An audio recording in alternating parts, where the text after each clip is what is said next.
That's it. We're live. We're back with Survivor Worldwide coverage on Survivor South Africa Immunity Island episode 4. And we've got a great guest with us here today, a former Survivor New Zealand alum, Dylan Heta. Dylan, how are you? I'm good. Thanks for the Survivor NZ shout out. Rest in peace. Always in our hearts.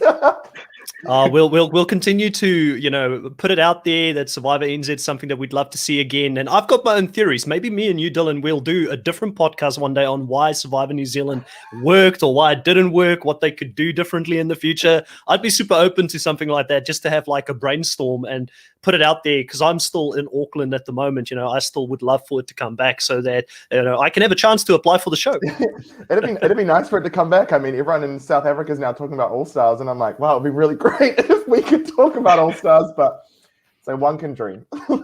Yeah, and I mean, there's a lot of hype around doing a potential international crossover. This specific Survivor South Africa season is now showing in Australia on Channel 10 or 10 Play at least, and a lot of the Australian Survivor shows are now starting to show on Mnet over in Survivor South Africa. So there's a lot of crossover talk. So how great would it be to have like an international themed season with New Zealand All Stars, Australian All Stars, and potentially South African All Stars all together under one brand. I don't know if the US would want to do it because they'll probably think they're above it, but right, I think that yeah, you're not wrong. It'd be great. I think like South Africa and Australia thing could happen. It'd be nice to get an invite to the table as we're from New Zealand, but we're from a discontinued franchise, so maybe not. Yeah, well, expectations are here, but who knows? 100%. And you've been super active on Twitter following the season, really getting involved in the online conversation about Survivor South Africa. So that's why I reached out to you, because I noticed that you were tweeting at a lot of the players at the moment. What have you been thinking of the season so far? How do you think that Survivor South Africa is doing with this Immunity Island twist and theme as a whole? Ooh, I think South Africa Survivor really, it just never misses. It's always like the last 3 seasons, or the last 2 seasons, I should say, and then this season now. It's just been very consistent. Casting has been really consistent. The twists have been, unique enough, but not completely game changing, which I enjoy. We're not talking about any kind of edge of extinction twist in this game, which is good. It's nice to see things that keep people on their toes, but don't, completely redefine how to play Survivor, which I think is super important, because people go in expecting some type of game and they expect some kind of twist, but they don't expect anything that's completely out of the norm. So I like it. And I like this season. The cast, again, super strong female cast. I really love that. We've got, 4 episodes in, and we've still got 9 women. That's really awesome. Unheard of. We saw a women's alliance tonight, maybe, forming, which is always exciting. So who knows? I'm excited for where this season will go. It's already been really, really awesome so far. 4 episodes in, and it's pretty awesome. Yeah, I mean, I've been sort of calling it out, I think, and quite a lot of it, and I see Riley giving a bit of a smile there. I've been saying, I think it's a female winner this season. I feel like the females are so strong. These blondes came to play. They're not ditzy blondes. And I'm loving it at the moment. We're still trying to figure out which one is which, but, I think I know who Carla is now. The others, I'm like, Well, Carla's the one. She's the one with the biggest bite. She's a little bit more snarky and out there. Where Amy, I feel like, is a bit more reserved and sort of plays within herself a little bit. So it'll be interesting to see which one of those 2 blondes would get the furthest in the game. We had Amy for our previous episode. We actually had her as our player of the episode, even though she obviously in this episode we see that the fact that she played the game and that sort of bitter in the butt comes back a little bit in this episode with the raid happening. But I felt like she did a lot of good things and drove the vote away from that minority 3 old Zuma in the previous vote, which ended up meaning that the majority Vuna lost someone. And obviously there were some fractions in the tribe already, so things that she could capitalize on. But I really felt like she played a good game. I feel like she's a very low-key, undercover, potentially underestimated player up until this point, where obviously people are going to start noticing her a little bit in this episode.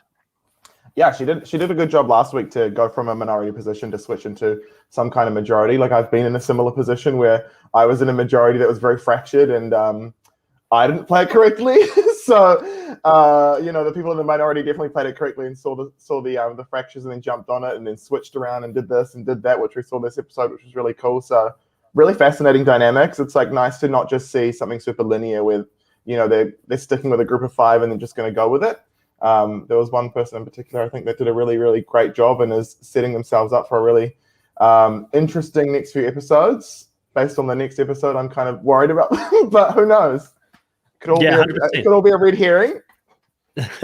Well, we get into the episode here, and we see early on that Chappies comes back from Tribal Council. Riley, they've just pulled off this great blindside here on Mike, and they feel very comfortable, Chappies and Paul, that they're starting to run the game at this point, and that's a theme that we're going to see sort of progress throughout the whole episode, with Chappies and Paul feeling extremely comfortable in this new alliance that they've now formed, or in their minds it's a new alliance.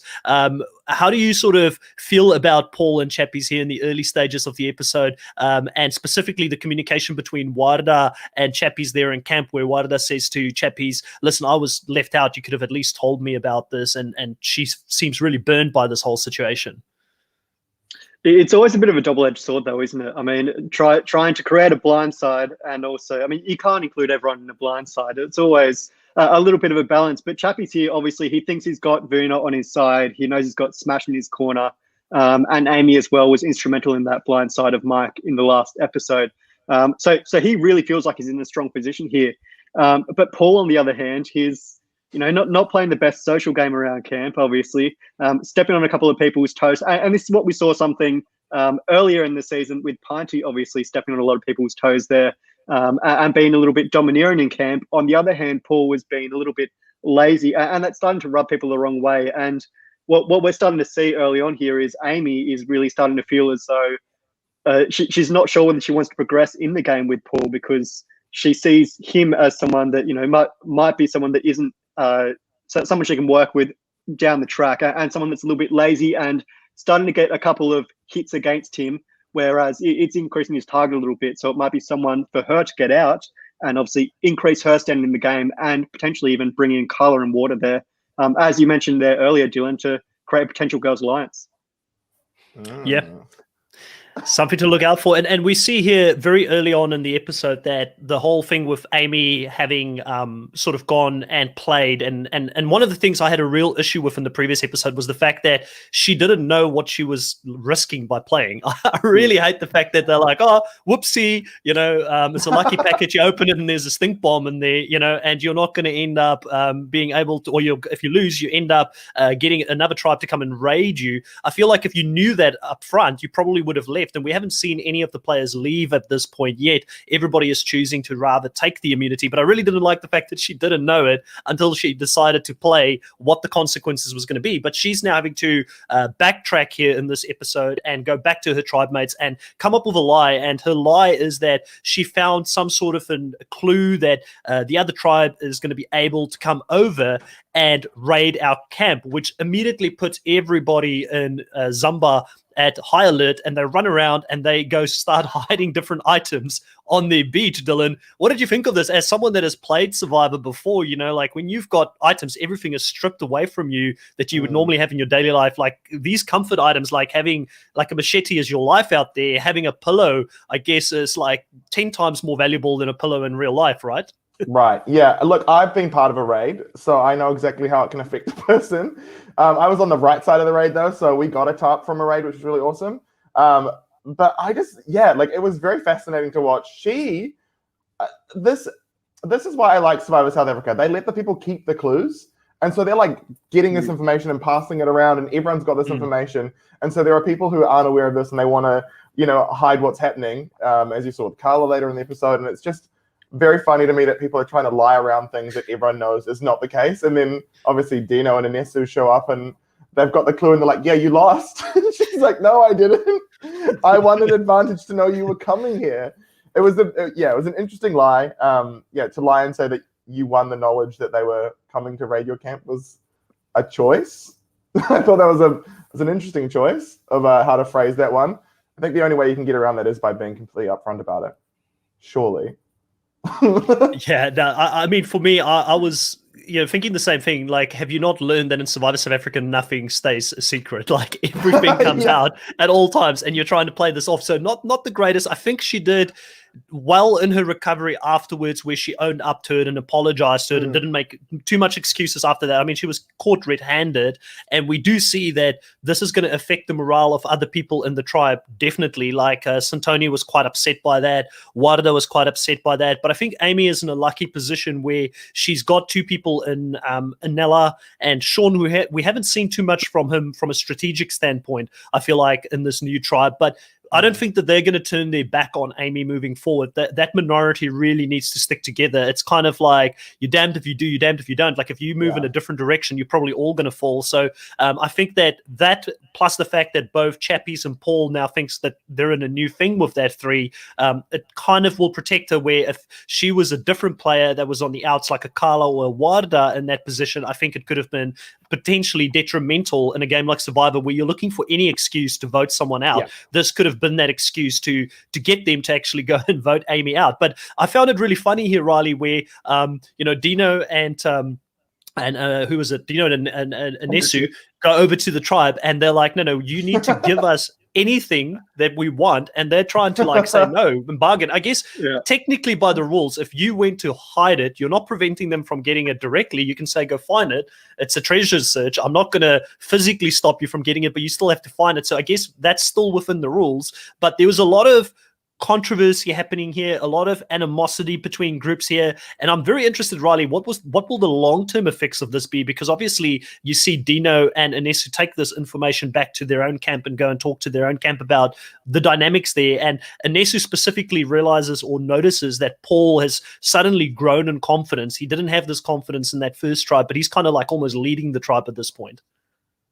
It really was a bit of a mad scramble there before Inesu and Dino came onto the screen. Obviously, running around the beach trying to hide all these different things so that they didn't have them. They lost the machete, they lost the pillows, they lost the tarp, they lost everything apparently. I don't know where it all went, but hey, Dino and Inesu managed to find it in the end. And what I found hilarious as well was Sean and Paul trying to sell these dummy items to them and say, take this, that's going to be your best option. You're going to love it. Just so great to see from Sean and Paul. But to answer your question there, Chris, Inesu did go back to the tribe, obviously, and said, they are fractured at the moment. The Vuna are in the minority. Chappies and Paul have flipped against Carla and Wada, and obviously eliminated Mike there in the last episode. And they actually see it as a bit of an opportunity to unite as the new Vuna tribe. Teresa says, it's a chance for them to all come together and, to have no animosity between them. And obviously, we haven't seen them test themselves too much.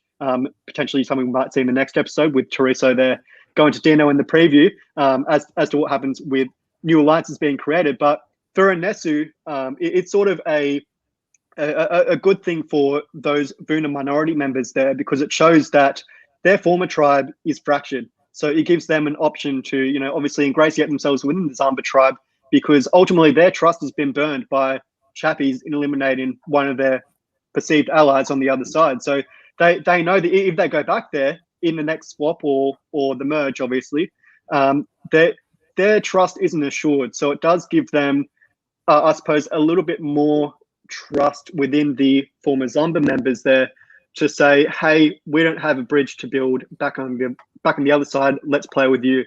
So I think it's good for Inesu, Kiran, and Tyson here that they're a little bit fractured, and they know that Paul is starting to step on some toes on the other side. So it does give them an opportunity to say, hey, let's play together and let's create something.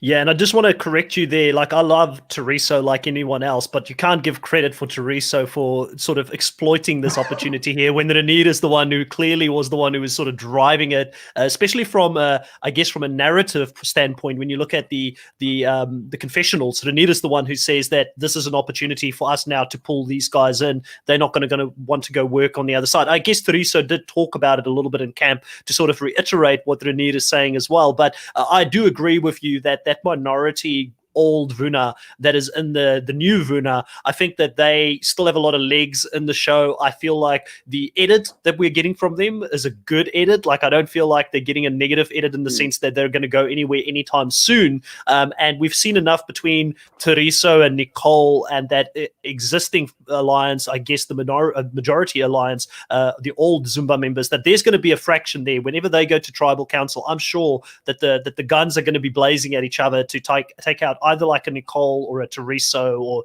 something's going to happen there.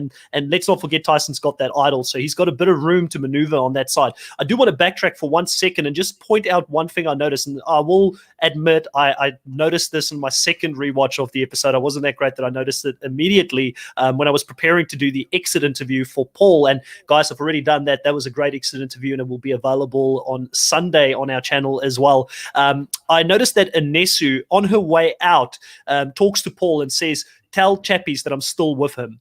And I still wonder, why did we see Inesu and Chappies create an alliance early in the season on episode 1 and episode 2, and why are they showing us that Inesu still wants to work with Chappies at this point? Because Chappies, to me, at the end of this episode, is in a very, very bad spot. But I'm wondering, Dylan, do you think that there's a little bit more that we can see potentially happening there, and Dylan, Inesu, and some of those old Vuna members pulling something back later in the game if there's another swap? Well, I mean, it was interesting when obviously Mike got voted out because, you know, he was in a majority position on his tribe. And I think there's a lot of like non-verbals that happen out when you're on the island. It depends on like obviously how much your crew is willing to like keep you separate at challenges. But I know for me, when I was playing, like a bargaining chip was always, okay, cool, I'm going to tell you what's going to happen on the other side because I know it so well. And if this happens, then you have to do something for me. And so, you know, like I said, this person's going to go home. When we get there, if that person goes home next tribal council, we can work together because you know that like you're in danger. And I think when Mike went home, it signaled to the guys probably. I can't remember. Is it the Zumba tribe? The one yes, like yeah. Dino, Kian, and Teresa are obviously on the bottom. They've identified it many times in confessionals about feeling on the bottom. And so I think it signals when Mike goes home on the other side, it signals to them, okay, cool, like it is kind of a fresh game. Things are mixing up. I don't exactly have to stick with my original tribe here. Because it's only like they're probably going to spend a lot more time in their switch tribes than they will their actual original tribes. So building something really strong here is, I think, really important. And yeah, who knows? Dino's still got, not Dino, Chappie still has his diplomatic immunity. So if he's feeling, you know, super uneasy about what's just happened, he could jump over at the next immunity challenge and, you know, try something out over there, especially if Paul's communicated back that Inesu still wants to work with him. That could provide some numbers on that side for that minority. It's all fascinating. Yeah, I'm loving it. And I mean, you sort of brought something up there to me now, just by thinking about it. If you were to talk in between tribal lines, kind of like what Dino tried to do in the first episode, very unsuccessfully, trying to talk to Paul, who didn't have much of, I guess, a say in that tribe and where things were going to go. By the way, I also asked Paul about that, and if Paul was aware that Dino was trying to get his attention. So that'll also be in the exit interview, just to plug it there and tease it. So go check it out, because I'm sure a lot of people want to know. But there is a potential there if you sort of give a little bit of information to the other tribe to say, hey, so-and-so is going to go next, but I'll tell you a little bit of information of who's going to go next, but I want you to send me to Immunity Island the next time. Like there's bargaining that could happen, which I don't think players haven't played to that level yet, and it just sort of opened my mind to other ways that you can try and negotiate. And I mean, especially when you're on the sit-out bench, you know, like people sit on the sit-out bench at times and you're far away from everyone else. We saw in the previous season, Rob Bentelli and Nathan talking to each other on the sit-out bench between challenges to give information. Obviously, it was a different level of trust between those two compared to potentially some of the players that are in this season. But there's definitely so much, and that's why I love Survivor. There's just so many different ways to play the game and be creative and be innovative. I guess still, even in today's, you know, after 50 plus seasons of seeing the show in different countries, you still see new ways of playing it. I did want to backtrack to Paul again here, Dylan and Riley. We see Paul eating more than his fair share of food, and he's scarfing down bananas, he's scarfing down soup, pumpkin soup, you know, he's, like Riley said, lazy at times, lying in the camp, not really contributing that much, and definitely didn't look like he was boosting the morale within camp at all. It kind of gave me flashbacks of Jason Clement and the banana etiquette in Heroes versus Villains. I got flashbacks, and Carla, in this case, who could have been Amanda, she's not closely aligned with Paul, and she's not helping him, and rather using this as a way to sort of snipe at him from the side. I mean, food is a very important resource. If you're going to eat everyone else's food, I think that's like public, like that's the public thing. That's the one big no-no I'd say about Survivor. Like, just don't go out there and don't eat everyone's food. Don't eat more than your fair share, because everyone is counting. There is so much spare time on that island. You're always noticing, like, that person had 3 scoops of rice. I only had 2. Why is this person doing this? And I guess, Paul feels super safe in his position, where he's just kind of like, I can do what I want, and I'm going to eat what I want. And it definitely rubbed people the wrong way. So, yeah, don't eat too much. Learn to not eat too much. If you unless you're Nella. Unless you're Right. Nella, in which case you can get away with a couple of protein bars there. But, I mean, for Paul, Carla said it perfectly. He's eating his way out of the game right now. And you're right, Chris. It did remind me a lot of the green bananas, yellow banana scenario in Heroes vs. Villains with James, and eating more than his fair share. I'd imagine for you, Dylan, it would be something that would obviously get on your nerves if you see someone that is being lazy around camp or is eating too much food. Obviously, any little thing in the game, I'd imagine, would be something that obviously adds to your target in the game as well, and is potential cause for someone to be voted out. Yeah, it's the smallest things. It's like, oh, we've got a pineapple and we've cut up a pineapple, and this person's had 2 slices instead of 1, and you're like, like, do you want to do that? Everyone's asking, like, can I have this slice of pineapple? I'm like, yeah, you can. We have to vote on it, but you can have it. Yeah, no, 100%. And I think that it's just the oldest thing in the book, really. You look at Paul, he's a big, muscular guy. He's built well. He's not used to not eating a lot of food, going out there, struggling, not preparing himself properly for it. But again, there's other people like Chappie's out there that still needs to eat his fair share, and he's a pretty physically dominant big guy as well. So it's not even fair to his main alliance member in the tribe as well.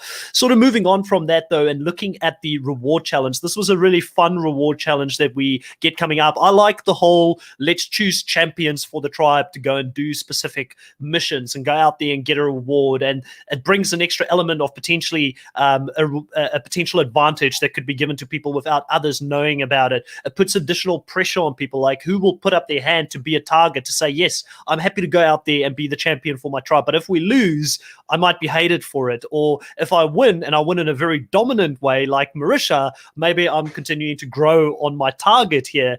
And I really enjoyed the strategy between how the two tribes decided to choose people to go out there and actually play in this reward. And you see that with Chappies and with Warda, it was a very democratic decision. People chose who they thought would be the strongest people out there to go and represent them. But in the New Vuna tribe, they decided on Dino, who describes himself as a fat cook. Now, I don't know if you guys know what a fat cook is. Being South African originally myself, I know what it is. It translates into a fat cake. But basically what it is, it's this doughy thing that you make and you put it in oil, and you can put like mince in it, or you can put like just a bunch of goodness in it. It tastes really well, but it makes you fat. So that's why they call it a fat cake. And he calls himself a fat cook that has to go up against those monsters, being Chappies, who can't control those pecs of his throughout the whole episode. And that was a bit of a mismatch, but he actually did pretty well. I think we need to put a little bit of respect on Dino's name here. He actually held his own, even in the one-on-one part of the show. Right, like he's not unfit. Like he's not like when he's because I think I saw it on Twitter. I didn't know what it meant, but he obviously clarified on Twitter what it was. And I thought, well, like Dino, yeah, Dino's not an unfit person. He's still a bigger guy and stuff. It's a competition about strength. Like he's not going to beat Anella, but he might beat Chappie. So I thought it was a cool challenge. It was nice to actually just see more from Marisha as well, because we haven't seen anything from her. So to get more from Marisha, that it wasn't just she's the strong woman, was really cool. Like I really loved that. I really loved seeing her and seeing the dynamic between her and Dino play out, and it was really nice. Yeah. And that was the first we've really seen of Marisha, other than that alliance that built early on between her and Amy on the old Zamba tribe, to get a little bit of personal life and that connection, to see a bit more emotion from Marisha was fantastic. But you said it earlier, Chris, it was a dominant performance. I don't think dominant's the right word to describe just how crazy good Marisha was in that challenge. From the get-go, Wada did not stand a chance. And I think Dino said it best in his confessional there. When Nico said go, Marisha had already won the challenge. No one else had registered that it was a challenge, and Marisha just absolutely destroyed them. She is such a physical beast. I don't think I've ever seen as dominant a female in Survivor South Africa. I don't think. Well, I would put her up there with one of the most dominant, like physically just females that we've seen in any season of Survivor. Up there with like a Natalie Anderson type of. She's got that same build. She might even be a little bit stronger than Natalie Anderson. I don't know if she necessarily has the same overall. Like she definitely doesn't. I have to be careful here. I don't want to like throw shade at anyone, but she doesn't have like the overall skill set from what I've seen so far that Natalie Anderson has, because she's a winner and she's someone that's done extremely well in the show. And I don't at this point think Marisha is winning the show based on what I've seen from the edit so far. But I agree. It was great to see a different side of her. It was great to see that she was doing it for her daughter. Obviously those kind of things, bringing the emotion into why she was out there to challenge. But I also wanted to put a little bit of respect on Wada's name. Chappie said it best, no female would have won against her going out there. And another thing I noticed with Wada is that she's really tiny. She's short. And that post that they were having to push was at her head level. Like, I mean, it's just a kind of a center of mass type of situation where you just don't have the ability to push. If it's up at your head, you're just not going to have the same strength if you actually go in at a chest level on that bar. So she was at a disadvantage in that sense. Plus, even if she did have that advantage and she could grow on the island and actually push it, she would still have really struggled against someone like Marisha, who we've been saying throughout the whole season could probably beat all of the girls and half of the men, to be honest. Like I think, and we even see this here because she goes up against Chappies, and even Chappies on there, you know, I think there was pretty close between Dino and Chappies in that first round, and Chappies just got the momentum on him. But it's a pretty tight competition between those two, and it's enough there with Marisha and Dino together to actually win this challenge. And I think Dino was probably one of the most surprised people out there. And by the way, I love Dino's self-deprecating humor that he keeps bringing in. You know, like the decision was made on who had the biggest ass, on who to go out there and who could potentially push. I think that, you know, Riley, I've been very hard on Dino a few times on this podcast. Lots of positives from this episode. Yeah, like a lot of positives. I was really impressed by him. His social game is really coming through at the moment, and just seeing how he's interacting with other people, he's clearly sort of gaining momentum, I would say, within the hierarchy, even of his own alliance, because every time he goes out there, he's got good news. He brings back some great items from the other camp, brings information back to his tribe, and in this case, decides to pick 10 different items from the reward challenge, not taking anything for himself, and also then having the presence of mind to display that to his tribe so that he can gain extra trust with him to say, hey, I didn't backstab you guys. And the ability to have those clues and bring them back to camp on Survivor South Africa, I think, is something that is going to maybe make people a little bit less likely to make those sort of deceiving plays if they go to dilemma, because they know now that, you know, if Dino's bringing back that clue to camp, there's something tangible they can bring back to show, you know, what happened there. But it did offer Dino and Marisha obviously a big chance to bond there. And Marisha sort of said there that she hasn't really bonded with Dino as yet, despite all the time they had together on Zamba Beach. So to have this opportunity to come together and potentially build another alliance, not only for Marisha, but Dino as well, it does improve their stand a little bit in the game, and gives Marisha someone else to play with other than Nicole. And again, Dino sort of improving his standing within the old Zamba tribe there, now that he's starting to ingratiate himself with someone like Marisha and create those social bonds. I was really happy with how Dino played this, in choosing to take back the clue and obviously take all the items back, so that there was no deception at all. And I mean, the tribe really seemed very happy with Dino obviously bringing back all those goods as well. Yeah, what has your sort of view been on Dino up until this point, Dylan? I saw you guys making some nice Twitter snipes there at each other, as you do. What have you thought of his gameplay so far? He was an early season favorite prior to the season starting, and I think he's had a pretty rough start so far, but he's starting to gain momentum. Right. Yeah. It's interesting because I know Dino, so it's like it's always hard to watch a season with someone that you know on it. Okay. Yeah. Yeah, I find it's jarring, I think, just to watch it back and be like, oh, because everything that Dino does, I'm very critical of, but I'm just I don't want to like say a lot about Dino because I don't want to come off like I'm giving Dino too much attention, because obviously it's expected that I would, you know, support him, which I do. His first episode performance was shocking, to say the least. But no, yeah, like we say, he's been building his way up, and He's still in a very precarious position, I think, but I think he's savvy enough to get himself through it. He knows enough about Survivor, and he's got the self-awareness as well to like, I think, get himself through it. He needed that first episode and he needed that immunity just to like chill himself out, I think. Because that's the 100%. One thing I think when you play this game, if you're too excited about it, sometimes your excitement can just like kill you. Yeah, I mean, I look at Dino and Rhaenyra as kind of like the same archetype on the season, and they just so happen to land on the same tribe, and they're both super fans, you know. And in fact, you've got, I think Dino is supported by Luke Toki, it's his man in the season, and Rhaenyra is supported by Dave Gannett, it's his man in the season. So they both have like a horse in the race, and there's like a friendly wager going on online between those two on who would go the furthest. But I feel like Rhaenyra has done everything right at this point in regards to he's the super fan, he's someone who knows a lot about the game, but he's very much downplaying his threat as much as he can. And the only person so far that has noticed that he's a threat is Teresa, which, again, I don't know if Teresa will take a snipe at him directly because they need Rhaenyra at this stage in the game because of his, you know, physical dominance. He's really underplayed, I think, his mental strength in the game up until this point. He's not put himself out there to do any puzzles or do all of that. And he seems like a lot calmer. Like even in this scenario, like I said, in this episode where he's trying to bring and galvanize everybody and bring them together against this tribe, that's a great move by him and sort of seen as the leader in that old Zumba tribe there. And then secondly, also when they have to go out to do this reward, you know, he's saying, oh, I'm happy to go out if you guys want me to go out, but then still having the presence of mind, and obviously Tyson calling it out there as well, that if I do go out and do this reward challenge, I might not be able to help in the immunity challenge. So maybe that's not the smartest. So that tribe for me, the Vuna tribe with Rhaenyra included, they're thinking at a different level compared to Zumba, who just seems to be a hot mess at this point. every season needs a hot mess express. Okay, you can't. We need that, and so Survivor South Africa will always provide a hot mess express. So I'm happy that we've got it. But yeah, you're right. Rhaenyra is playing such a good game, a really high level gameplay. I think he could go deep, but I reckon he's going to get sniped so easily. Someone's going to know. Yeah. He's already getting called out as it, and so yeah, I think someone like Amy will work with him as long as she can as well, because they've obviously got their little thing that's going on, and who knows, maybe Amy takes him out.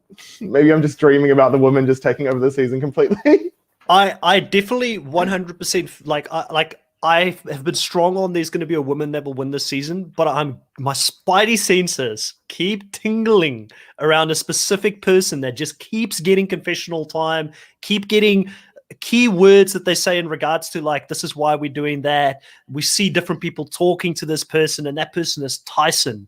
He's very under the radar, very low key at the moment, but I'm starting to notice more and more that Tyson is getting screen time even when he's not a part of where the central planning is happening at the moment. And this is just a symptom of having watched too many Survivor seasons up until this point, that I look out for these little things as the fan that I am. And I'm telling you guys, don't sleep on Tyson. I think he's a dangerous player. And we were really low on him coming into the season. We didn't think he was going to do as well because he was talking about wanting to come on it for the experience and being a part of the production because he wants to get into production and TV. And I thought he was there for the wrong reasons. But this guy's a gamer.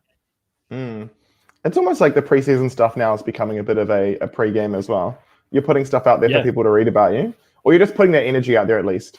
Because there's been a lot of stuff in the preseason press that has not come into fruition. Like Santini said that she was going to be a person who worked exclusively with men, I think, because she just didn't trust women. And this episode, she, fronted an all-women's thing. So it's funny what the island will do to you. A bit of starvation and a bit of desperation will make you do some crazy things.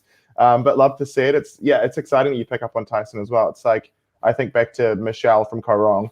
She never went to tribal council in the pre-merge, but she still was receiving confessionals every episode about what was happening in the game, because you still have to present your winner in some way. And so if people are getting shoehorned into episodes, it bodes well for them, I think.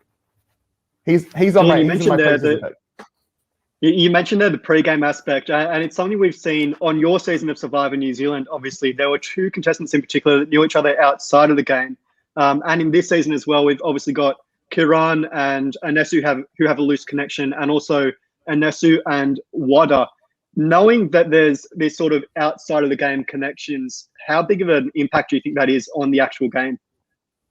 I think it's something that you don't consider when you go out there. I definitely didn't consider it. I think if I was to play again now, I would think about it a little bit more, like, oh, maybe, these two people from the same city know each other. Maybe these people with the same, career path know each other. Like when Wada and Nessa was saying, like, I'm not going to talk about being a yoga instructor because people might put two and two together. Like, I think that's really smart on Anesu for recognizing that before just blurting it out with everyone. Because it's definitely not something I would have ever thought of until it obviously happened to me. But it is fascinating to watch. Yeah, it's fascinating to watch. And I think after the season anyway, you always end up like talking to your castmates and you go, oh, I know you from here, or I know you through this person, or like New Zealand's very small. So the fact that there was not more connections, I think, is probably surprising. Because we definitely learned after the season that, like, I know, a friend of Brad's, and like Josh and I have a mutual friend. And so, yeah, it's not to be underestimated in a very small country. Yeah. I mean, I interviewed quite a few of the players that played in the previous season for Survivor Island of Secrets, and there were a lot of people who knew people as well, like Steffi in that season. Nathan was engaged to, I think, Steffi's husband's nephew or cousin in that season. So they had like a connection and knew of each other before going into the game. There was a lot of connections that people didn't even know of. So it's interesting in countries like South Africa, Australia, I'd put kind of in that same, because I mean, it's only 20 million or 30 million people right around that vicinity. It's not big countries like the US where the chances of that happening is a lot less. And then New Zealand only being 5 million people, or a little bit less than 5 million people, chances is super likely if one person is from Christchurch and another person is from Christchurch, they're going to know each other, because Christchurch is not that big. As someone who's lived there for 4 years, you know a lot of people. And especially, I think it was even more so for me because I was the token South African, so everybody knew who I was. Back then, there wasn't so many of us over here as there is now. But, so very, very easy to make those connections. And I do think it plays a big part of the game. And I'm very high on Anesu. Anesu was my preseason favorite, my preseason winner pick. I still think she's playing a good game. Her and Tyson being closely aligned. Like, I mean, it could be that Tyson and her goes all the way. Who knows? Like, it's early stages here. But at the end of this whole reward part, to bring it sort of back to the episode, we do see them take that food back, and obviously that's going to be some sustenance for the team. There's a lot of different great rewards like beef jerky,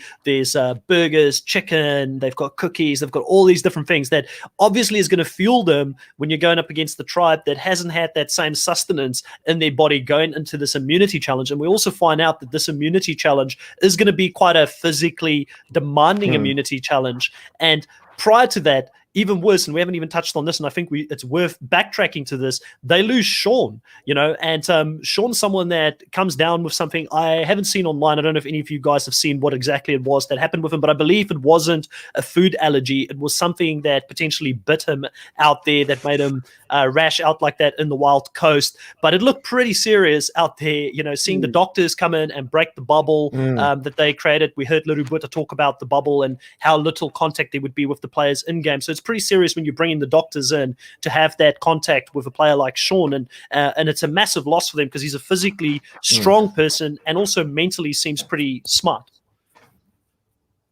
Right. Yeah. I don't know, huge physical loss as well. Yeah, huge physical loss for Sean. Obviously, not being able to compete in that challenge. And Nico kind of says to him at the start of the challenge there, "You can't compete," and he says, "Well, not even in the puzzle.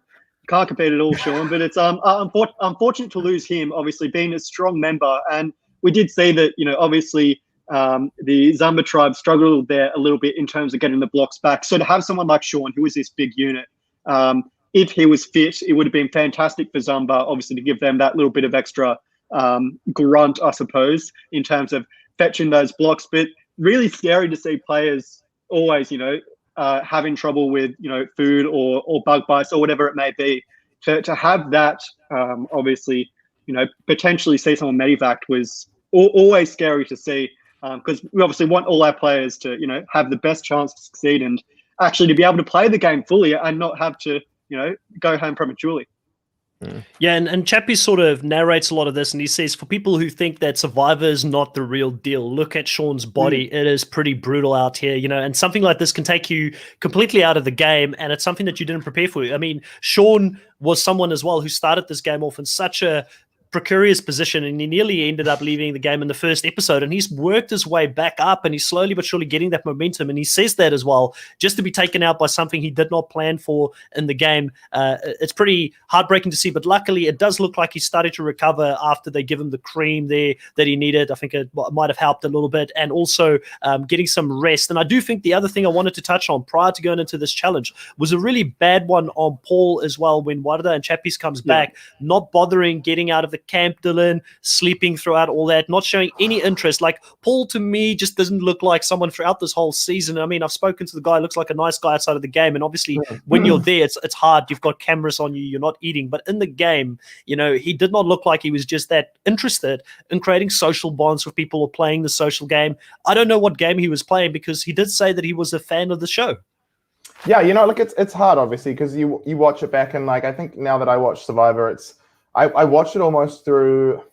I watch it through a different lens now, because of like I'm aware of, like, when I played, I had a different edit to what I was presenting out on the island, and I think, you know, every season you're watching 19 people lose, so you're watching exactly why they were, you know, not a good person in the context of the game. So Paul obviously went out as a fan, and he might have been a fan. I don't know his level of fandom, but definitely what was shown to us was not good. Not good at all. Eating all the food, not coming out to, you know, help his tribe, and then obviously at the challenge as well, just being completely oblivious to what people were saying and not listening to what the input was there. So not a great episode for Paul, and obviously a really bad episode for him because he went home. Yeah, so I mean, for me, that's just one of the key things. I understand you're probably tired, you're low on food, but you got to at least be trying to be a part of the tribe. And obviously, I spoke to Paul about this. He goes into this in the exit interview and gives a little bit of his side of the story, and you guys can see how close the edit was to who he actually is and how close it wasn't to that. And he talks a little bit about his fandom. So again, plugging that there, go have a look at that tomorrow when that comes out. So we have the immunity challenge coming up, and we find out that it's going to be one of the classic Survivor immunity challenges where you've got to go and collect these big square wooden blocks, and you've got to maneuver them back into your end zone and then build a puzzle-like staircase with these blocks to get up and win the immunity challenge. And throughout the first part of this challenge, obviously Chappies does a little bit of his normal banter and trying to get psychologically in their head by saying that, you know, them being full, they might be slow and lethargic and they're not going to perform, but them being like low on food, you know, they're running on fumes, they're high on alert, and that's going to give them an advantage. And I love whatever Chappies does. I love it. Like, just bring it for me, because I love the extra showmanship that comes with it. I love the banter and the basically, for a lack of a better word, shit talking that's happening, because you know, we see that a lot in Australian Survivor, and it's one of the aspects that I really love about Australian Survivor is the banter between tribes before you go and actually do the challenge. And I want to see more of this.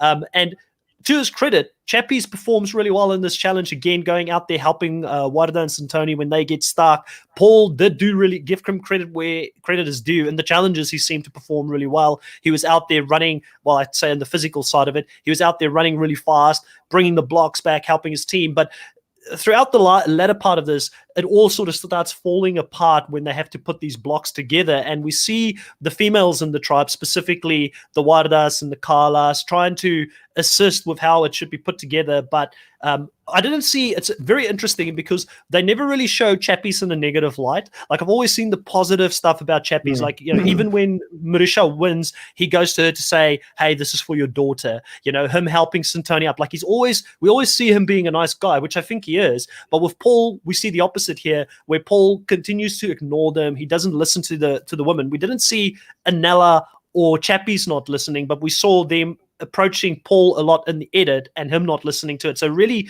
pointing the target and showing us why he's going to get voted out there. But I'm sure there was a mixture, because there wasn't just one guy. Paul wasn't the only guy that was putting those puzzle pieces together. There were also Anella and Chappies. And it just seemed like the communication was off, where with the other tribe, things were going smoothly and they were communicating pretty well throughout this, with Ranid and Dino sort of taking a lead and putting the puzzle pieces together. One thing I want to point on there is Santoni obviously being someone that has struggled a little bit of challenges. Immunity Island really does give her an advantage in the game, because typically you'd think that the weaker perceived member in the tribe would be one of the first to go. But Santoni has obviously been to Immunity Island, and she's had that opportunity there to build leverage in the game, which I think has assured her chances of actually staying and building those relationships. It's given her a little bit more time and obviously added another factor in the game whereby, despite her being the weakest member, she's someone that can always be sent back to Immunity Island, get more advantages, and obviously she can also use those advantages she gets to build those relationships. So while Santini obviously is someone that hasn't been the strongest in challenges, which would usually be something that bites her in the back, it's actually kind of working in her favor here, knowing that she has this opportunity where the other tribe can send her to the other island at any point, keep her in the game, which gives them a potential advantage in the next challenge, but also, you know, it improves her standing as well. So it's interesting to see how the weaker challenge members in this season are sort of being kept in the game, whereas some of the stronger members like a Paul or a Mike are being sent home. Yeah, well, let's talk about who actually does get sent to Immunity Island in this specific instance, you know, and you see Vuna selecting for Carla to go to Immunity Island, obviously clearly knowing that Carla and Warda are both on the bottom of the totem pole currently in that tribe. And it was quite interesting that Carla is the one that they save opposed to a Warda who we know has connections with Kiran and Inesu on that side. There wasn't a real big fight put up to try and get Warda saved opposed to Carla here, but obviously tomato, they had to save one of those two girls. And Carla is very happy about the fact that she's now sent to Immunity Island. So they didn't choose to save Santoni in this case, which is contradicting kind of a little bit what you just said. But I think that the level of gameplay has sort of moved on now, where it is more about how do we help the minority on the other side so that we weaken the majority, and that the minority potentially would want to work with us if there's another swap or if there's a merge down the line, and if they make it to that point.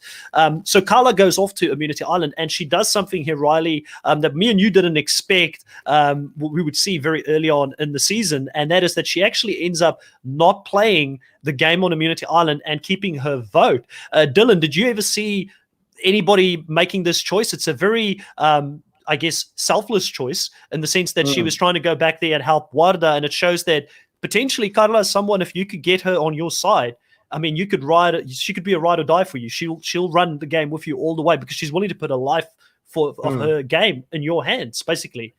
Well, that's the thing. Like a decision like that really can make or break Carla and like the trust that she builds with people. Because if someone was to do that for me, if someone was to come back and say, no, I've given up my chance at safety just to come back and help you vote, because like she said at Tribal Council, 2 votes are better than 1. You know, like it's still, if it was only 2 votes, it would have really sucked for them. But it shows a lot of trust in that game. Anything you do to show trust out in Survivor is huge, and that's like the biggest way to show trust that you're willing to give up immunity in effect. You know, like the only other thing I think you could do that would be bigger than that would be to physically give up your individual immunity necklace in the individual portion of the game. So I think mad props on Carla. I do think Carla has received a lot of praise online for this week and the move and everything, but I think I'm personally of the belief that there's someone else who did a lot more work this week than Carla, but I definitely leave that to the end. Let's leave that to the end because we'll discuss that. Yeah, we'll talk about it at the end, but I definitely think Carla, props to her, because that was a big move early on in the game, and like she said, she'll either go out in flames or it'll be something really, really awesome for her. And yeah, she's had a really complex edit. It's fascinating to watch. 100%, because I was, you know what, a couple of episodes, like I fought for Carla to be the player of the week. I think it was in episode 2 when they got Pinty out, and I thought that Carla really directed the vote. I was outvoted in that specific instance by Tony from season 6 and by Riley, who chose Kiran as the player of the week that specific week, which was completely off the beaten track because I don't even think the fandom was looking at Kiran. But you know, I respect that he was playing in the shadows, and that's what makes this interesting. That's why I like having 3 people in the podcast, because we'll again put it up to a vote. And I think, Riley, this time we'll start with you. So I'm not always the first person to shout out who I think did the best, and then I might be able to break the tie this time. We'll turn the table of power around, and this time I'll have the power. But I absolutely love sort of speculating and looking into it, and I'm the same as you. I don't think Carla played the best game, just as a hint, this episode, but I do think she played a pretty good game and did as many things right. She really rolled the dice in regards to not playing here, but also, Riley, how much of a a warning indicator is this to the rest of her tribe now? Because yes, it's great that, Warda's quite emotional when she comes back, and it's beautiful to see that someone would put their life on the line for another player in the game. But now people know that Warda and Carla are probably the tightest pair within that tribe, right? Yeah, well, they were in the minority on the other episode, so you kind of got to, respect where Warda is coming from in sort of having that jubilation in the fact that Carla is coming back again. But no, I do give massive props to Carla for this move. It is the most selfless move she can make, and to have that extra number in camp, obviously, and build that trust, and help drive that vote toward getting Paul out, I think is huge in that sense. But you're right, it does put a little bit of a target on the backs of Carla and Warda. And I also think the interesting thing with Carla, her idea was that Santini and Amy are the only ones that have been to Immunity Island. So they must be the only ones that know what the actual stipulations of Give Up and Go actually are. But what we learn is that Chappies knows that from seeing the paper from Santini, that if you give up and go, you lose your right to the immunity necklace, and you then have to bequeath that to someone else. It's absolutely useless to you. So I think it was an interesting play from Carla there in thinking, okay, well, the girls must be the only one to know I can use this leverage. But then again, it's come back to bite her. Ultimately, though, to build those bonds and really drive the vote with Warda, bring in Amy, and obviously Santini here is the one that really plays a big role in shifting the vote and determining where it goes as someone that's playing in the middle. I think it's great to see that the girls are really starting to build an alliance here and drive the vote. And I mean, Paul here, I don't think he did many things right this episode, just in how he played it socially at all. Yeah, I was going to touch on the whole Santini thing, because this is where the rubber really meets the road, right? So Santini goes to the girls earlier in the episode and says that, that Chappies and both Paul thinks that she's in with them, but she's willing to roll the dice again here and go against them, and specifically go against Paul, because she thinks that Chappies does have a good heart, which is what we see throughout the season. And like I kind of pointed out, he's there to help people out. He seems pretty calm, like even if things doesn't go his way. When he got betrayed in the Pinty vote, he wasn't the one losing his head. It was Paul who was losing his head. So I feel like Paul kind of dragged Chappies down a little bit when it came to social capital, because they were a pair. So maybe losing Paul in the game, like, I'm trying to think about this. I think it's a bad thing for Chappies at this point, because Chappies is kind of on an island of his own, but it could also be a good thing for him not to be associated so closely with Paul moving forward in the game. I just feel like when he gets to merge, he's going to want some allies to keep him safe. And at the moment, I'm sort of struggling to see who those people are that will go out there and be a shield for him when he goes into the merge portion of the game. But sort of, I'm digressing. Going back to the actual point of Santoni, great move here with Santoni, bringing the girls together, saying, like, listen, let's try a different vote here and go against the Paul faction in the game here. And she also, towards the end of the episode, says that she doesn't like pairs, and she's trying to chop down pairs as far as she goes so that people are not together. So her next vote, she's saying, would probably be to go for Warda or Carla, and then the one after that would be aiming at Amy and Anella.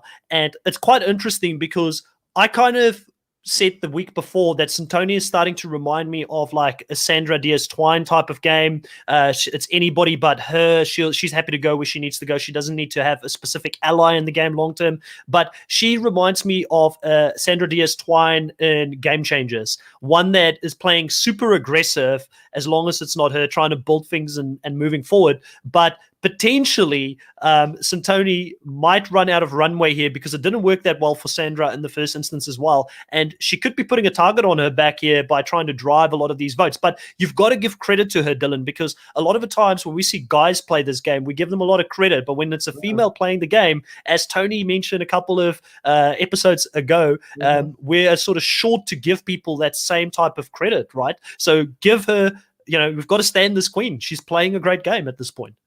I mean, 100%. Like someone I'd liken that kind of gameplay strategy to is Tony Vlachos. He did it so well in Cagayan, and I think we're so quick to see a female play a game like this and go, oh, what other female is she like? And I'm like, well, no, it's comparable to, many men who have played, and like, obviously the men get a lot more credit, and we saw a bit of a misogyny talk tonight in the episode, and there's been like heavy undertones, I think, of that all season, which I think leads me, in the inclination that it's going to be a female winner, just to kind of show that being something that is not prevalent. But I think she did super well. I think it's going to be interesting to see where she navigates further on from this. I honestly think people don't think too much about jury management in the pre-merge, and I think it's a huge thing in the pre-merge to like consider who are your closest allies and which of them can I betray now to propel myself. I think people think I'm going to keep this person around because I want them as a trusted ally in the jury portion of the game, but you still have to vote them out. So maybe voting out people who you are a little bit closer to, or maybe it's better in the pre-merge because you don't have to rely on them to vote for you, or they won't have a sour taste in their mouth when they're sitting at Ponderosa thinking about who they're going to give their vote to at the end. So I think she's doing a really good job of shifting and weaving, and I think her next step now is to shore some things up for the merge, so that she's not completely on the outs as well, because she could be in a lot of trouble. A lot of trouble, yeah. That's my exact fear for her. With her not staying true to a specific group, if she doesn't make those connections or show some trustworthiness to certain people, because she's now betrayed Chappies. How's he's probably going to be calm, but he's now going to know she's done that, and that's where it's going to be interesting. And I'll give a little bit of credit. We won't harp on this part of it for too long, but well done to Anella for exploiting an opportunity here to still vote with Chappies so that the target is not on him, and to get the permission from Santoni and his own alliance to do that, I think is a great move from Anella. We didn't see much of him this episode. He's playing a lot more of a low-key game at the moment. But I also want to make the case for another person here, because I've got a feeling that when we get to the end, and we might as well start talking about that, because Tribal Council was pretty much a repeat of everything that's happened, and we'll touch on the misogyny sort of claims that were made a little bit there as well, like you've just mentioned. But I think that for me personally at this point, the player of the week lies between, and I know Riley might have a smile. I don't know if you guys are thinking the same way. He might smile. It's not because she's a beautiful girl, but it's between Santoni and Amy. I think it's between them. And I continue to really put a lot of credit on Amy, because Amy is playing a very low-key, under the radar game. Like, yes, she got found out a little bit, but there was no real repercussions for the fact that she ended up staying and that they got raided. And yes, Santoni was a little bit annoyed by that. But if you look at who's got the stronger position in the game right now, Santoni is saying that she's the person who is currently, she's like the minion of both groups. So she clearly isn't trusted enough to be in the alliance. She's seen like this little sister that's hanging around Chappies and Paul, or this little sister that's hanging around the other two, Warda and Carla. And she also mentions that Warda and Carla got lucky because the other three old Zamba members decided to vote with them. So it tells me that Santoni is not really driving that vote. It's the other three that is really driving that vote. And who's the person who's the real brains behind the operation in that faction? For me, it's Amy. She's the one that is in with the girls, seeing all of this happen, and she's not stopping it or preventing it. She's thinking, oh, this is a great thing, because if Santoni now again turns against Chappies and Paul, she loses trust in the Chappies and Paul function or faction. So Chappies doesn't trust her that much. And Carla and she gets a little bit from Carla and Warda, but she's already betrayed Carla and Warda as well. So she's kind of like, and they're continuing to muddy the water around that old Vuna tribe. So I feel like, to me personally, if I had to vote here, and I said I was going to say I wasn't going to be the first person to mention it, and here I go, I'll mention it. I think Amy played the best game this episode. Again, I feel like she played a really, really good game, Dylan. What is your observations in regards to that, and what do you think of Dylan? Do you think I'm sort of completely off track here, or do you think there's some validity in how I'm seeing it play out at the moment? I mean, we definitely saw her step up last episode. I had no idea who Amy was before last episode, and for her to jump in and obviously confront Chappies and then pull something together after gathering information was really, really good. I think it's a real crucial thing in Survivor is like being a bit more patient. I think that's why Survivor fans go out there and they just bomb, because they just want to get everything out right away. I've done the same thing. I went out there and I was like, I want to play 39 days in 5 days. And so being able to have, the knowledge you get and then to process it, think about it, and do what you think is best after the fact is really good. So I think Amy is doing a good job of sitting back. It speaks to her social capital that she wasn't immediately thrown under the bus for losing at the raid, because that could have been a game-ending thing for Amy. She was caught in a lie, and no one blinked an eye. They were like, okay, yeah, sure. You lost us food, you lost our machete. That's fine. We're cool. So yeah, it definitely speaks to her. I think she's going to have a hard, this is obviously a long way away. We're in episode 4, but she's sitting back, and I just worry that she needs to obviously at some point come forward You've seen it. You see it in plenty of games. The person who plays the flashy game is always going to get a lot more credit, and it's going to be an uphill battle for the person at the end who is sitting there going, "Yeah, I did this and I did that and I did this and I did that," and then people are going, "But did I see it? I didn't see what you were doing." So I put respect on her for playing the way that she did, but yeah, you do need a certain level of visibility in your game outside of your alliance. And Ella knows she's playing. But does anyone else know that Amy is doing all of that kind of stuff? I think, at least within the tribe, I think that she probably has more of a perception of being someone who is a follower.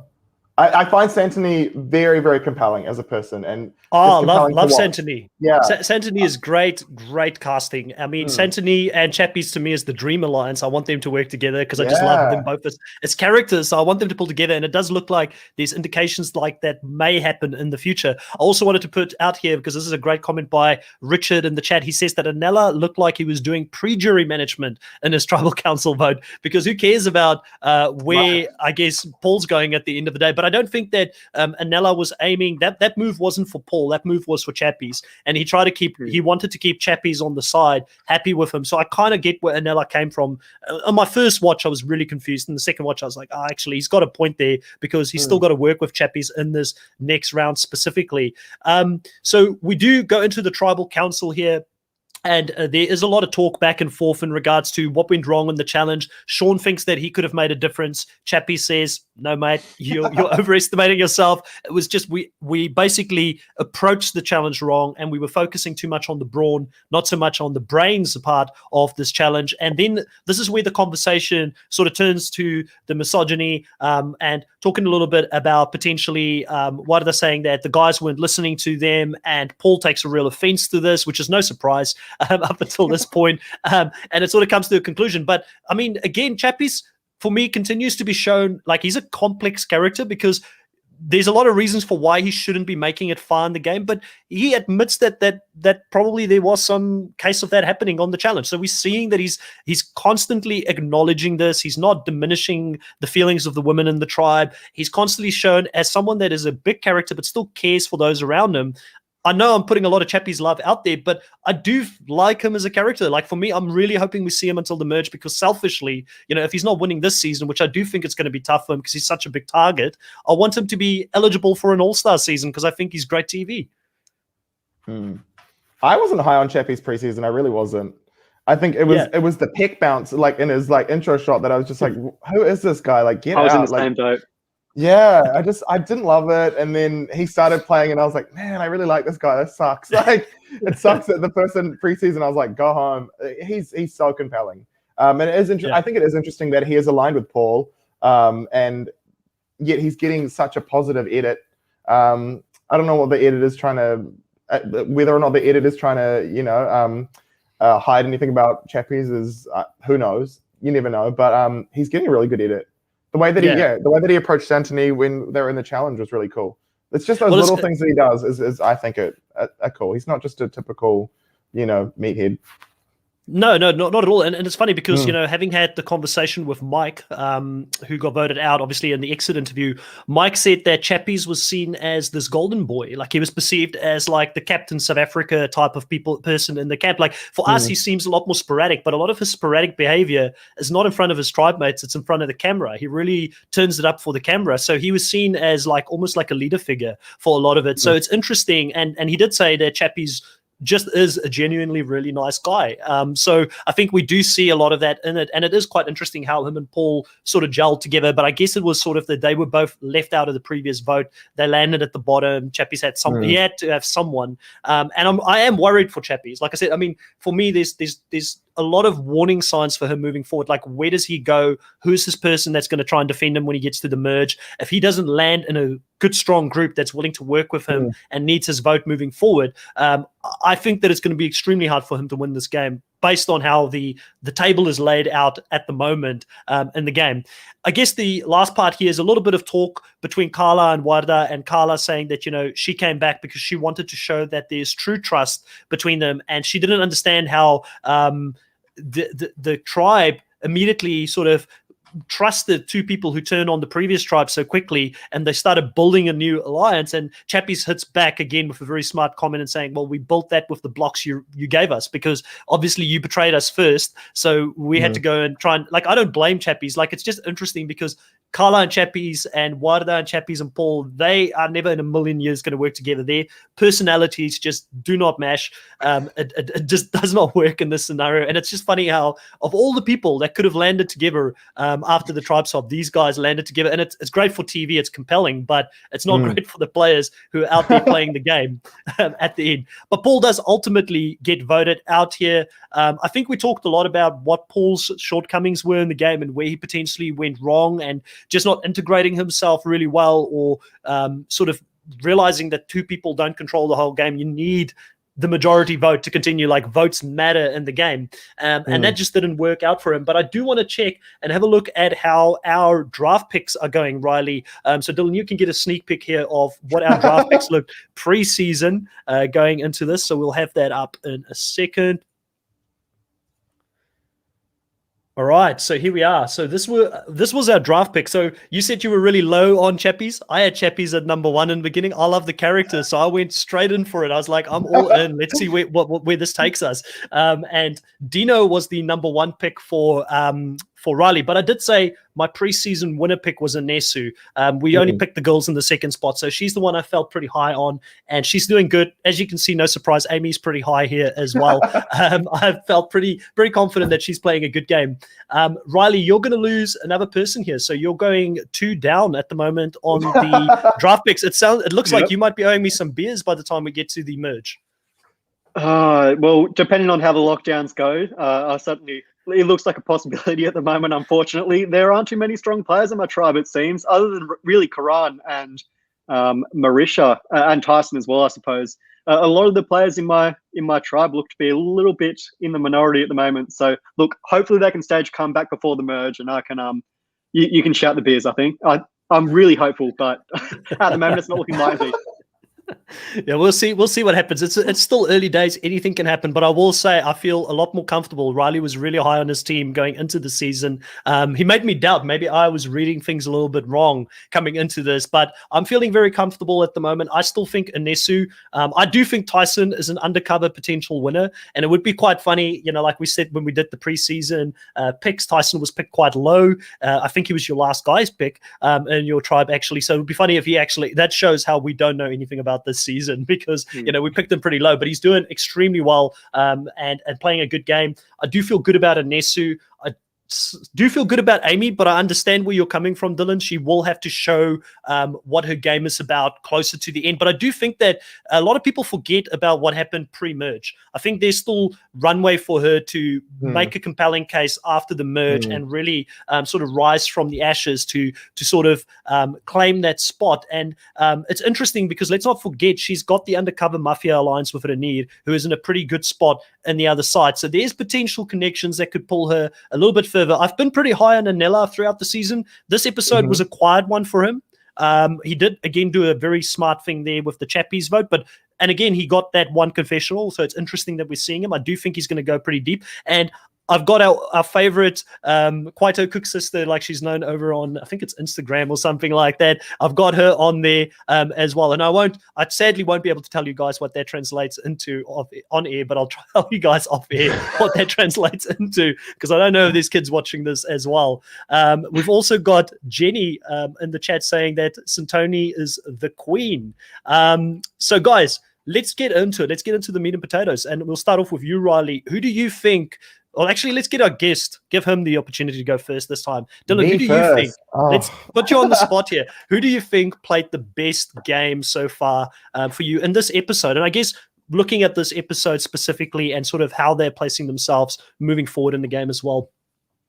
Look, I think based on the episode, I think the person who has utilized all the information they've got and all the social capital I think they have up until this point, the best, I think, is Santoni. I think she's put herself in a really strong position.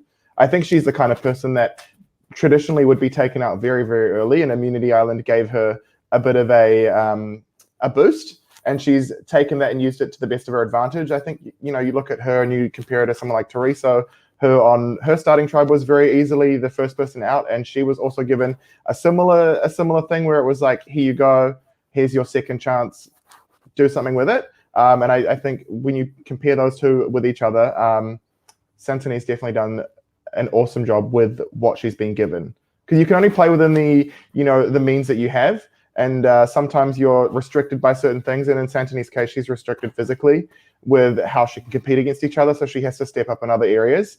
And so she's really playing the game the best way that she can, and she's looking at peers and she's taking people out. She has a hit list. Whether or not it comes into fruition, I don't know if that's going to happen for her, but I think in this particular episode, I think she did really, really well in identifying what was around her and how to navigate the next step. If the next step pays off, she's going to be in a really good position. If not, I think up until this point, she's done really, really well. So that's why I'm saying this.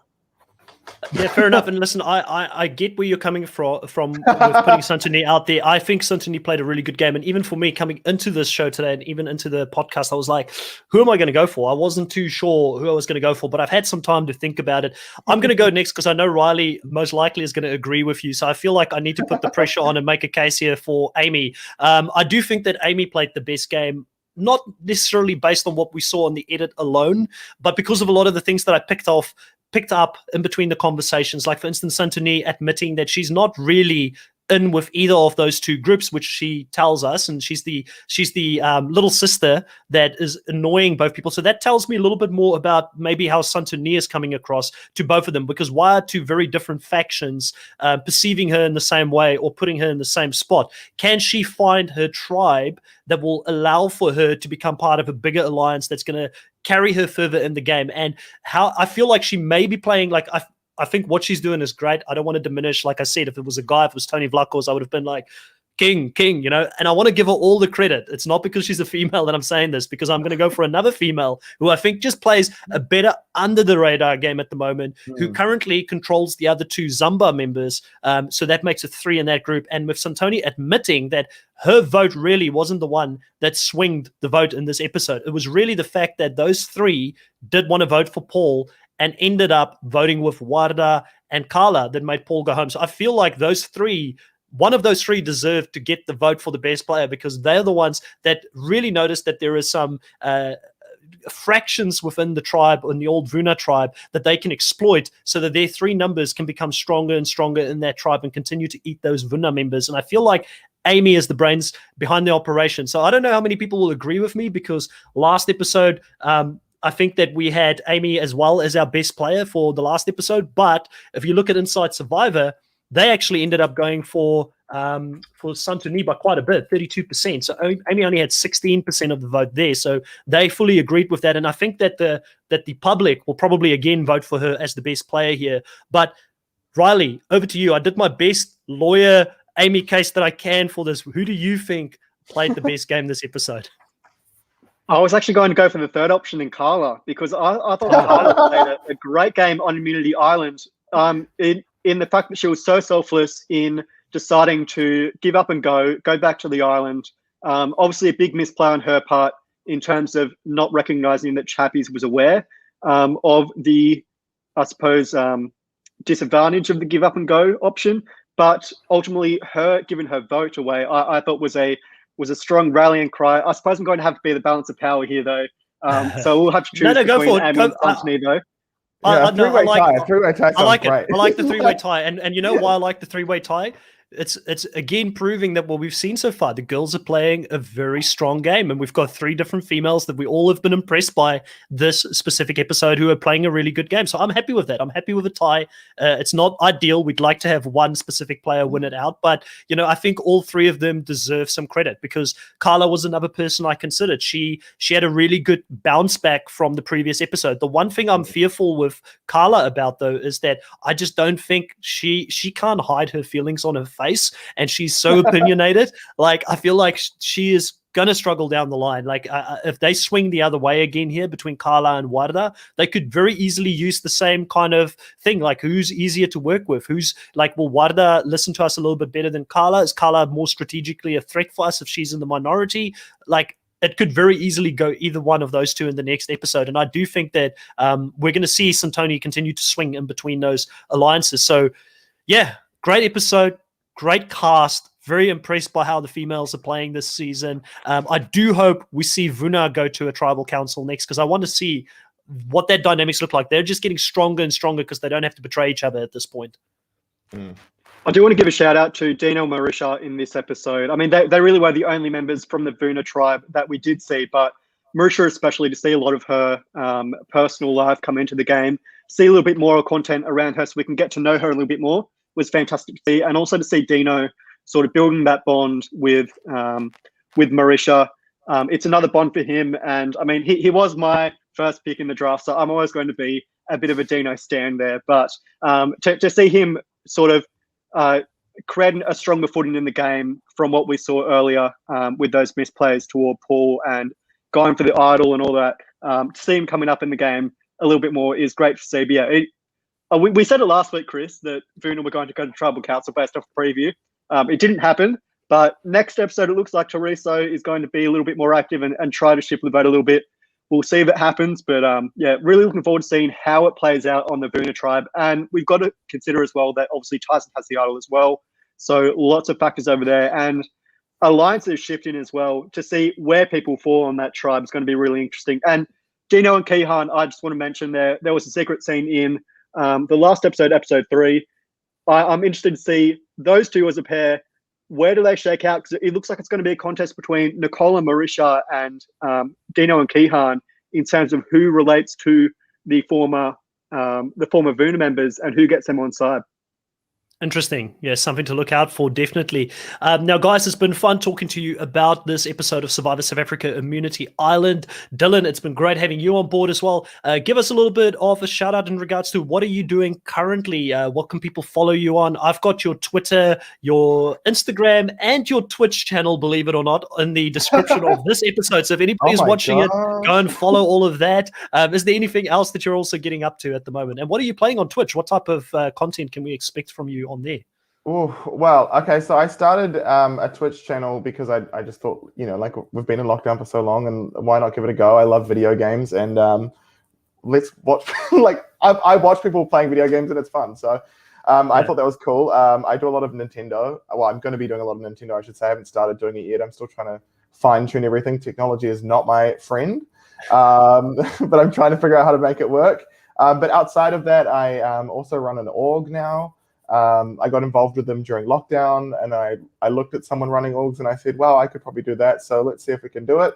And I do that it's kind of infrequent at the moment because life is all over the show. But yeah, it's called Equilibrium. It can be found on my Twitter channel, my Twitter account, I should say. And yeah, if people want to apply and play, it's open. It's kind of like playing Survivor, except you don't have to starve, which is very nice. Play it from the comfort of your own home. That's so much easier to sit here in my chair and comment on how people are playing than actually being out there and doing it myself. So you can do that and also get a little bit of the thrill. So go check that out on Dylan's Twitter page as well and get the links on there. Riley, I believe you told me just prior to this episode that it's been a while since you put anything on Snuff, but what do you have on the Snuff YouTube channel coming up?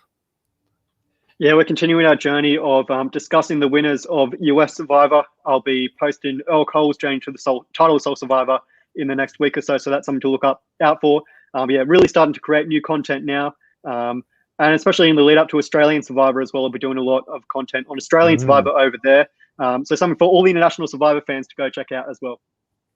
Yeah, 100%. So really looking forward to that and keep an eye out for that because as soon as we know more about the cast, we will be doing our preseason draft picks and cast assessments if the Australian Survivor gives us enough of an opportunity to actually dive into it before it goes live. Because I know Australian Survivor does things a little bit differently and sometimes drop the cast on us a day or two before they actually go live with the whole season. So it's going to be a mad scramble in that 24, 48 hours before they actually go live.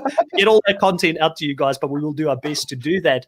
Outside of that, keep a lookout on Reality Pop for more Survivor content from Hot Takes. I'm not too sure who Drew's defending this time, but Drew has already defended Michelle's win He's defended Sophie's win. I do know that myself and Riley are going to be in one of the episodes to defend a very controversial winner as well, who we don't think is controversial. We think they're a pretty good winner. So that's a great series that we've got going at the moment on Reality Pop. And also the Survivor buffs, Adam and Gideon will be back on next Thursday in the US as well to talk about Survivor US. Be sure to subscribe, hit a like button on there. And as always, see you next week. Thanks, guys.